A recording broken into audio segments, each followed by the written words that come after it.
Hey there, welcome to the Jeff and Heidi Show, where you're going to have the opportunity to listen to and learn from everyday entrepreneurs. All right, welcome to the Jeff and Heidi Show. I'm excited to be here today. I'm Jeff Heggie from Jeff Heggie Coaching, jeffheggie.com. I'm with my co-host, Heidi Anderson from ECI SecurePay, and you can find her at ecisecurepay.com.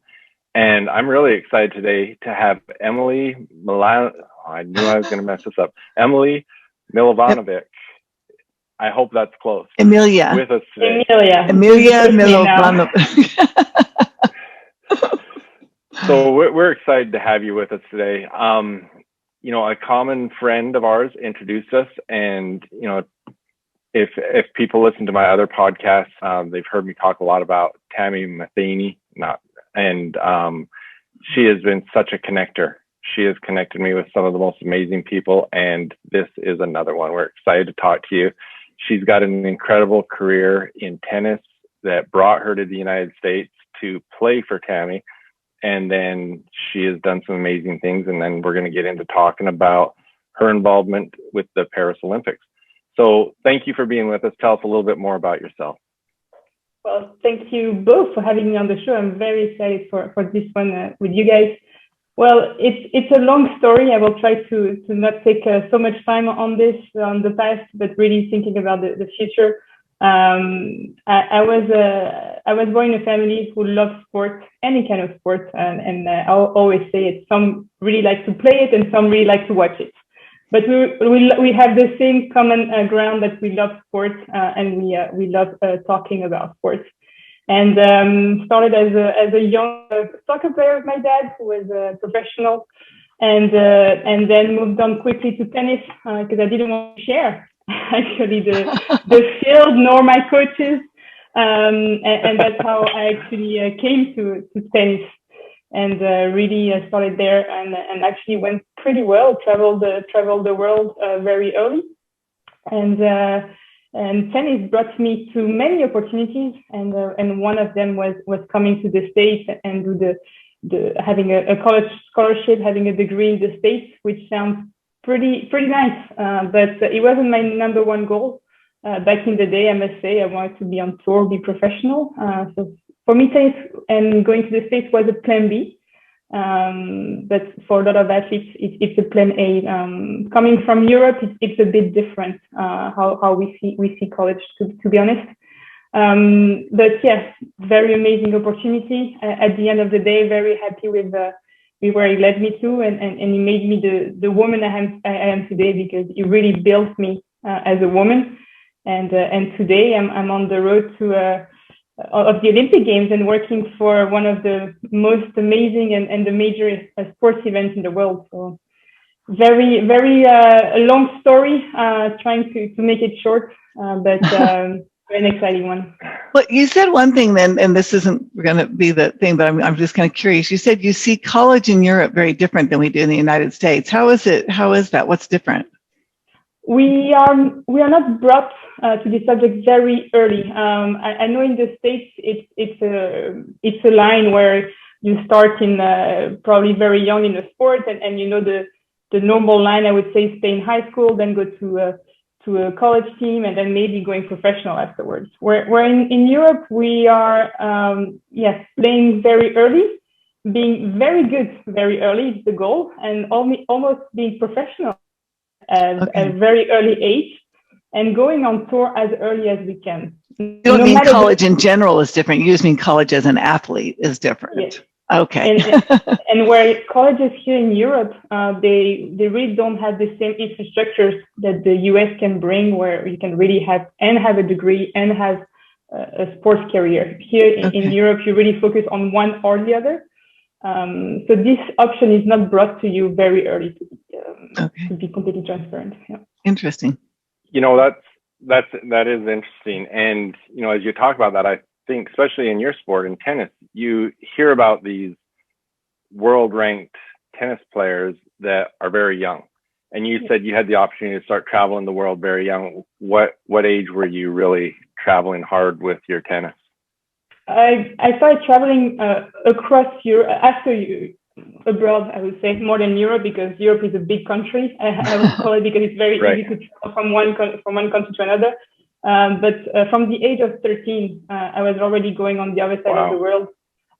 Very young, going with my coach alone, without parents, and having to deal with everything. So and again, it's an individual sport, and you don't share the staff, you don't share your teams, and sometimes it's just one-on-one with your coach for weeks.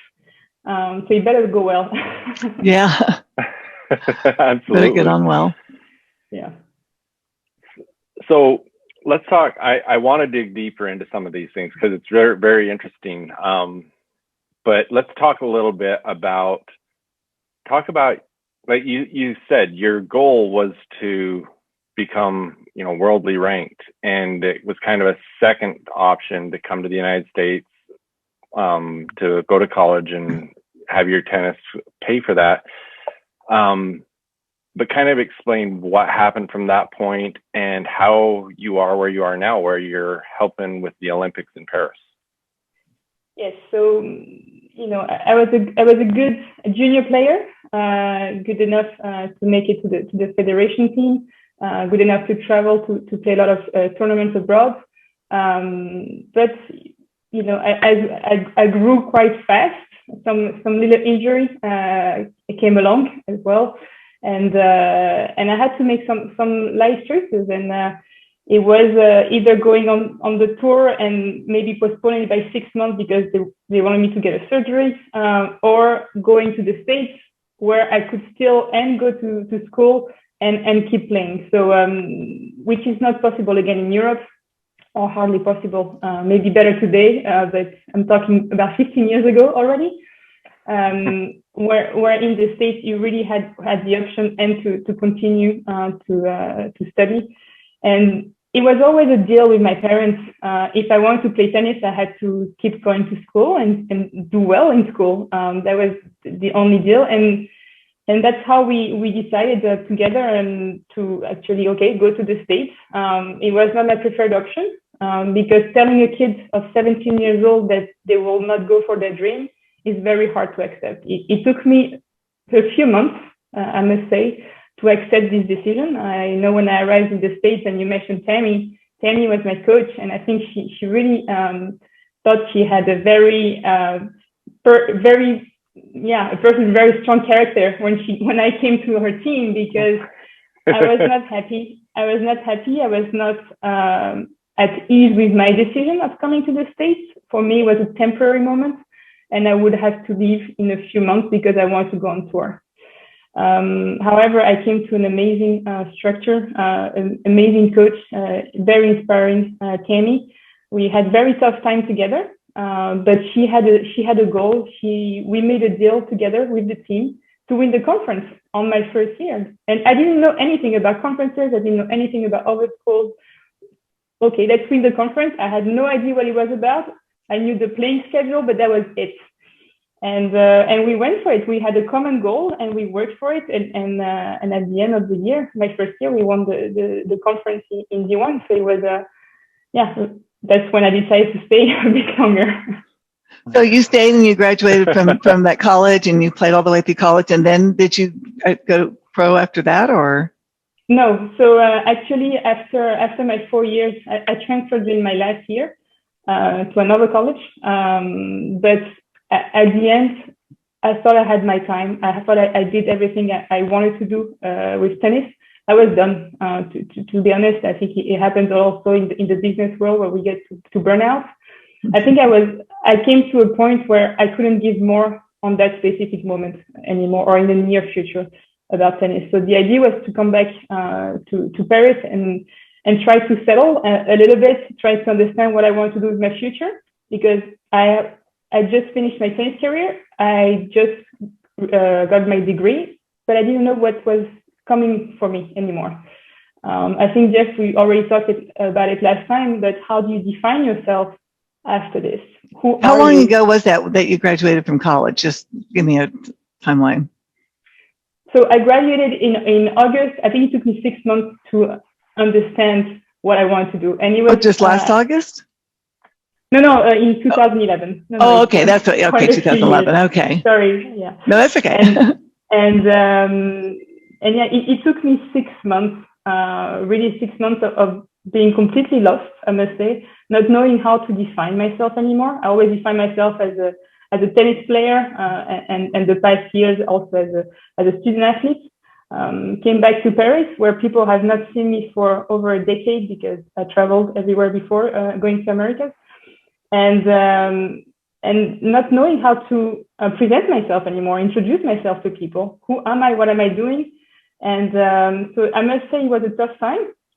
I tried a few things until my love for sports was stronger, but more coming to the sports business rather than playing on the court. What did you get your degree in? In business management and economics. So you could do pretty much anything with that. And that's exactly why I chose that, because when you're 17, they tell you that your dream is over and that you will not be a professional, and then you have to choose a degree. For me, it was hard for me to think that there could be an after tennis at that moment. So I just really chose something I thought I was good and interested in, without really having a real road or journey that I was to go on. So it was very general, and even today I'm very thankful because I went for something very wide that made me touch base on a lot of different topics. That's excellent. So I want to get into what you're doing now with the Olympics, but I don't want to skip too far ahead because I want to hear some of there's so much to learn, from entrepreneurship. You learn from your failures, you learn from your wins, you learn from all these different things. And for where you're at today, I want to first step way back. What is the biggest thing you learned as a 13-year-old traveling with your coach around the world to live your dream? What's the biggest takeaway from that you've learned that's helped you where you are today? Well, I must say I've learned a lot of things. First, to be independent, surely, being independent, counting on yourself, although you can be well surrounded. At the end of the day, you're the only one on the court, you're the only one writing a test or taking a test. You're the only one who wakes up in the morning and decides what you will do with your day. So really being independent and going with your decision and going after your decision. So when you really, what was hard for me was going to the States, and I was not at ease, or I didn't go with my decision, and that was the hardest part. Where today I really make decisions and I go with them. I will fail many times, and I think we talked about it just last time, but I always say that the ones who are more successful are the ones who failed more than you, because they really took risk. And I also think this. I always say that also risk is opportunity, and I truly believe in today's society you go with opportunities, and you have to dare. You have to really go out there, meet people. Be open to the world, to risk to fail, but also it's also a risk to success. I've failed many times on the tennis court, other tennis courts, but that's made me today, what's made possible today that I'm working for the most amazing event for myself. I think this is the pinnacle, I think, of events. What was your first big, risk, or your first big entrance into the business world once you were out of college? You said you weren't really sure what you wanted to do. What did you end up doing? What was your first thing? Well, I was saying that for 6 months I was a bit looking what I wanted to do. Mm-hmm. When you're a tennis player, but I think a lot of young athletes can relate to this. You don't really have a childhood or even your teenage moments where you want to go out with your friends and have a little drink on Saturday night and all these things. You skipped all that part. And I needed that moment where I wanted to experience this. I wanted to meet people. I wanted to also go a bit out late. So I went into a pub industry and I worked there, but actually things went a bit too well, I must say. Where too much fun? No, actually, no?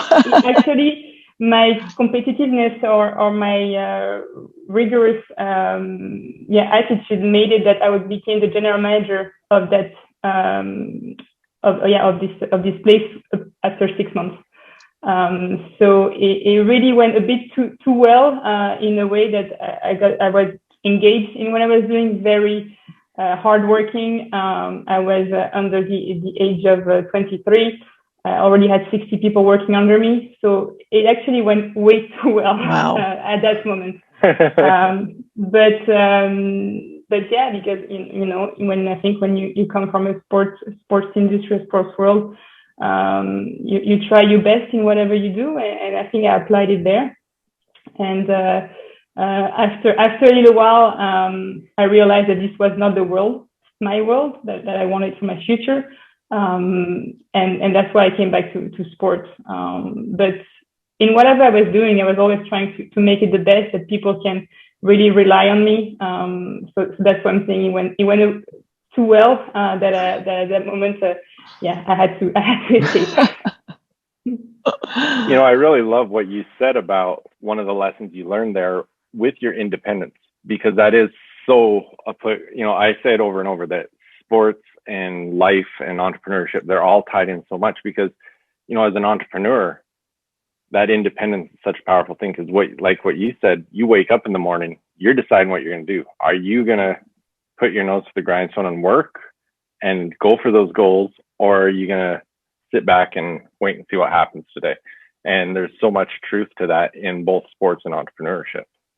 I absolutely think that, and I was also on top of all this, I was also an entrepreneur. I also had my company on the side where I was advising startups to start their business, and I was very busy. But I decided to do this on my own at the beginning, not making any income, I would say. But I really felt like I could give this little boost to those companies, to the startup companies. But I decided to do this on my own. And just went for it, and dare to meet the people. But again, even today, you decide what you want to do with your life or with your actions. So you were advising other people who wanted to get into business, as far as like how to set it up properly, or what all did you help them with? Well, it started with helping some of my friends with creating the business plan to present them to the banks. Okay. That's how it started. And but actually, as things went well, started to meet other people and actually helping them from scratch. So from an idea, how to concretely put it into plan. So even before creating a business plan, and what were the opportunities that they could not see, and this is what really I thought I was good at or strong at, is really trying to open their mind on their ideas or the opportunities that their ideas could have. So you help them kind of expand their vision from their original idea. You help them think bigger, maybe. That's exactly what it is. Think bigger. It's not because you're started that you have to think small. Although I think that the base are always quite strong. But think big, and then you might fall in that to have maybe a medium-sized company at the end. But why already from the beginning restrict yourself? They have the base, they have the idea, but the idea, what I could really bring in is open your mind and dare. That was really the key word. Now, I think another lesson that we can learn from you as well. Just give me an example of myself. I had a company that I started in 2005, and it was my baby. I ran that company till 2021. There were a lot of things that happened that I should have accepted a failure sooner. And because of what my goals were, I drug it on longer than I should have. How did you react? How did you deal with things when you got to the point where you realized, okay, I've got to make this decision. I'm not going to be going on the tour and all those things. I've got to make the decision what direction I'm going to do. Tell us more about that thought process and what you went through in making those decisions. Well, I must say that this moment of going to the States was my first try, I would say, on a failure. I was a good tennis player before, always put under the spotlight, having good results. So that was really my first test, I would say, on failure. But it took me a few months, I would say probably half a season, until really Tammy dragged it out of me that it was okay to be here.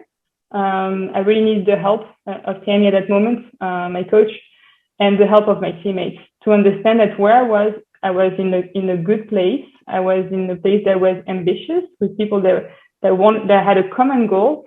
So it probably took me half a season to realize this, where, as I mentioned earlier, my idea was to leave after 1 year, which I didn't.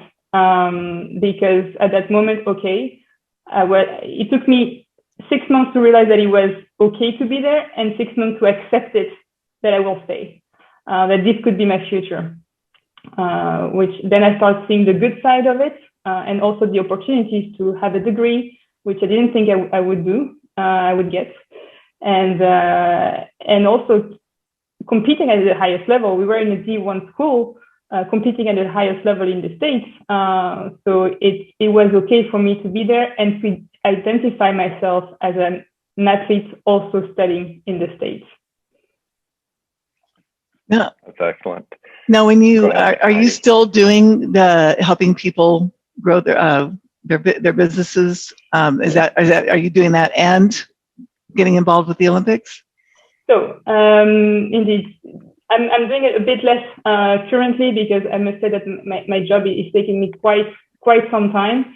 Very enjoying where I am, but I recognize myself with the job that I'm doing today. It takes a lot of my resources, energy, and time.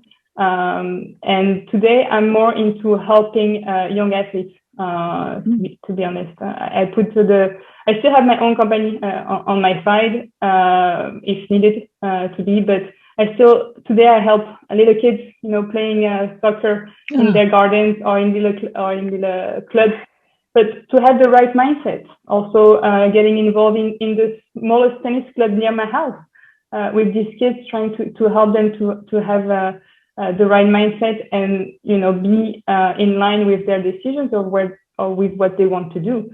I live in a very small village in Belgium, and there is a saying here that a lot of people living here, they say that they stay around the church, which really means their minds are not very open, and they are comfortable with it. They are very comfortable with where they are and their future. They know where they want to be, and they are fine with it. Where I try to get in there and try to show them that there is more out there, and they should be okay to get out of their comfort zone. Do they respond well to that, or? Yes and no. It's it depends. Of course, I think to be able to listen to what I say, they have to be open for that. I realize I have an impact in this small soccer team here, where I have kids from 13 to 20 years old. I would say the oldest one are more open. But I can see also in the youngest ones that after a few kicks, they might be just open to listen and hear what I have to say and how they can apply. They realize that maybe there is other things out there for them than what is being said to them all their lives. So to be honest, I've had very positive answers. I often use the little. I have a little school bus. I don't have it here, but it's a little school bus from the energy bus of John Gordon, and it's the positive energy bus, and where the story is that you are the driver of your bus and you decide who's on it, who's not on it, and I often use this one. I'll use it in my life as well, but I tell them, you decide who comes on your bus, and especially at that age, it's a lot of kids drama. Oh yeah. But when they realize that they can actually decide who comes on the bus and where they drive. It's very impressive. And do you get the support of their parents? I mean, are they behind what you do, or and helping that along, or are they opposing it, or both? I must say that the parents are actually the first ones to come to me, because they're a bit older and more mature. They are the first who actually hear me and are really happy with my way of doing. So they're actually more pushing the kids. But I must say, from the parents, it goes very smoothly with them. Excellent. And I love what you talked about there. And for any of our listeners, I'm going to put a link to the Energy Bus in the show notes, because that is a great resource. And it's actually funny. Yesterday, I was on a flight, and everyone's got their masks on. It's hard to say. I looked at the guy next to me for probably half an hour, thinking, "You're either John Gordon or you look a lot like him." And I'm pretty sure it wasn't, but I kept thinking, that's John Gordon next to me. You never asked. You'll never know. No, I wasn't convinced enough that it looked like him, that it was him. But this is great. I love listening to you tell these stories and your experiences, but I want to hear more about what you're doing now. So tell us about your involvement with the Olympics and what you're doing, and just share more about that. Yes, so I was mentioning earlier my story about working in a bar and restaurant. The love for sport was too strong, and that's when I opened myself to other opportunities. And I heard very fast that Paris was candidate to host the Games of 2024. So when I heard this, I immediately applied and started very quickly. We were only 5 when we started. We had no computers, no offices, nothing. It was not even official yet to the world that Paris was going to be a candidate to host the Olympic Games. So it was really, I was mentioning earlier, how I helped this startup working from scratch. That's exactly what it was. You start there, you do everything, whether it's ordering computers, whether it's writing press releases, whether it's signing contracts, and that's how it goes. And I loved it. Really loved this startup spirit. After a few years, we actually won the right to host the games, which is official now. And it was an amazing journey. It was really, as a campaign, we had one goal, we are one team, and we were all driving in the same direction towards one goal. No matter what we were doing, we had one goal, was to host the games in 2024. And yes. Oh, good. No, and from there, so when we won the right, it was really a team winning this. For us, it was a campaign that we had to win, actually, against Los Angeles, who was also candidates back in the day for 24, but now they have the games in 28. But it was an amazing. That's where I really felt the background of sport. No matter where we all came from, at the end we won as a team. That was our competition. That was our world championship for us. And after 3 years of working very hard all together, we got this. Once we won, we had to create an organization committee, because this was now we were not a candidate city anymore.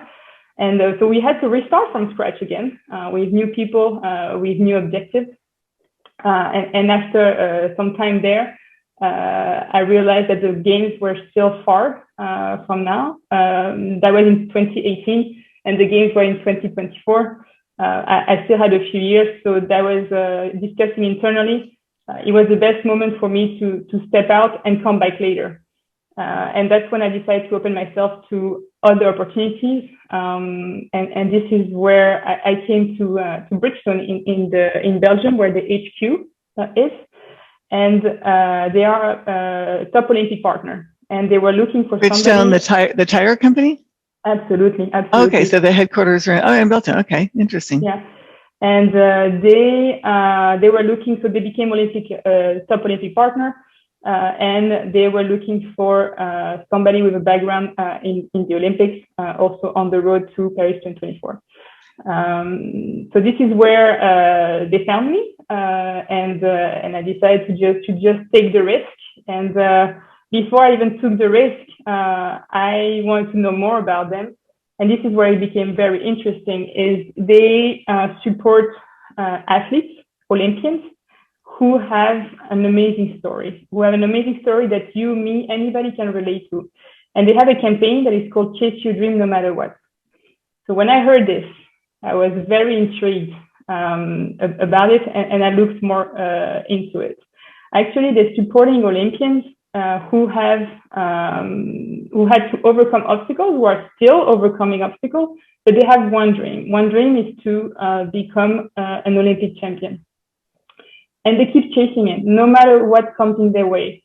We might think that Olympians are, extraordinary people, that they are stronger than anything, and we forget the human part. But they also have problems such as you do and I do. They might lose one of their loved ones. They might go through. I think one of an athlete, his house burned down. All these different stories that we can relate as human beings, because they are amazing athletes, but they're also human beings.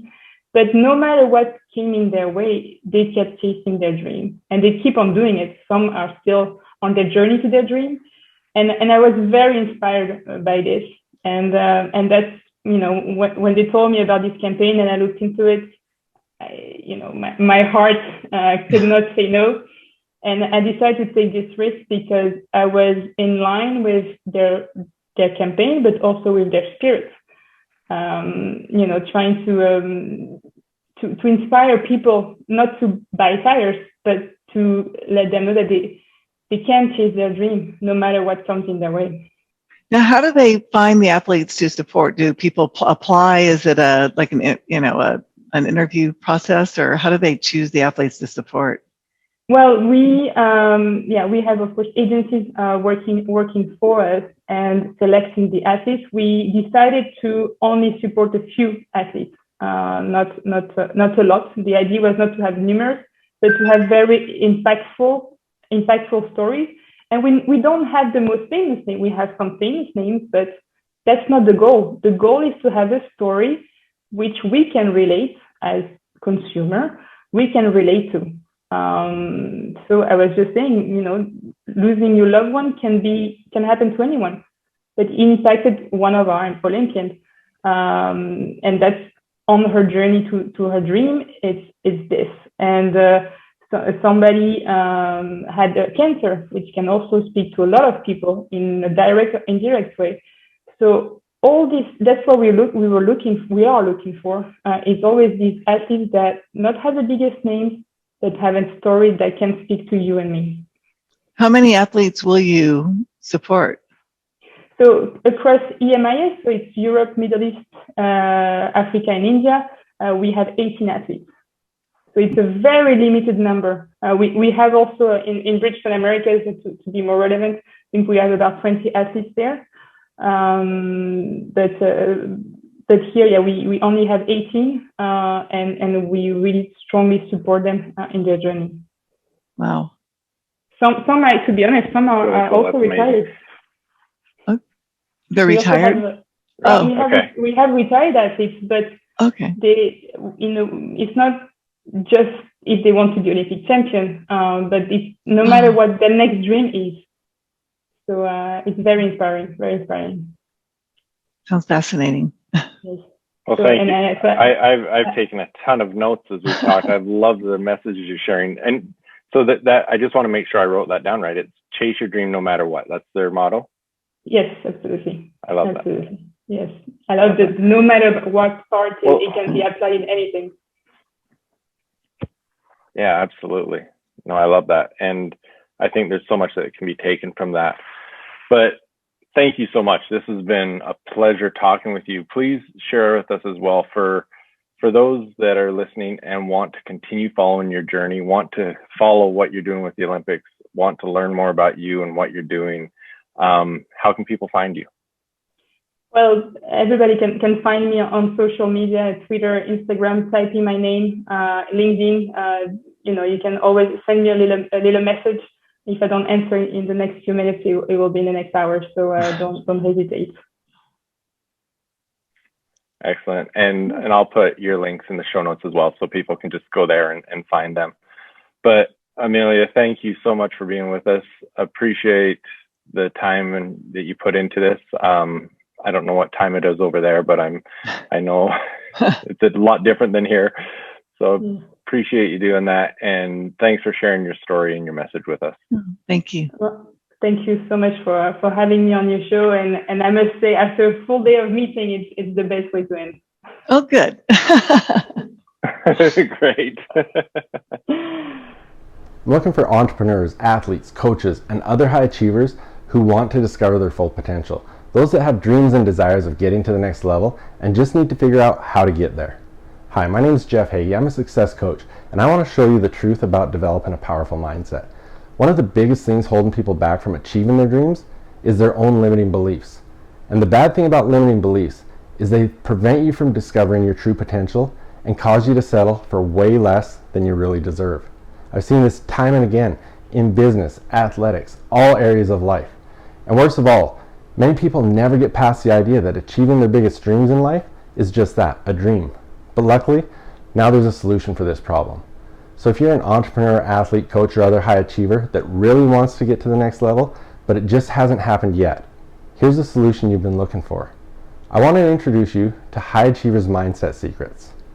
High Achievers Mindset Secrets is designed to help you gain control of your future, become absolutely clear on your goals and how you're going to achieve them, discover the true potential of what you have within yourself, and live every day with confidence. Intentionally live the life you desire, and much, much more.